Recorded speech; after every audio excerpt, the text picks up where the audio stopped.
तर नमस्कार भावांनो, कसे आहेत तुम्ही सर्व? आय होप की तुम्ही सर्व बरे असाल. रोजच्यासारखे मी माझी रिक्षाची सुरुवात करून निघालो होतो कोकणनगर व्यायामशाळेच्या इथे.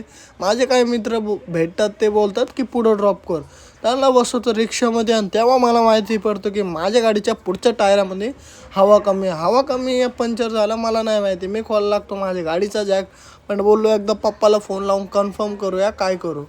तर पप्पाला लावतो फोन. पप्पा बोलतो थोडीशी हवा कमी आहे, काय नाही, खालती जाऊन हवा भरून घे.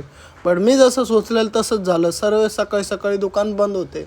बट फायनली मला एक असं दुकान भेटतं जे की चालू असतं आणि ते टाकतात माझ्या गाडीमध्ये हवा, जे की असं मॅट्रोपाशी. आणि मी आता निघालो आहे कोकणनगर व्यायामशाळेच्या इथे आणि थोड्याच वेळाने मी माझ्या लोकेशनवर पोहोचतो.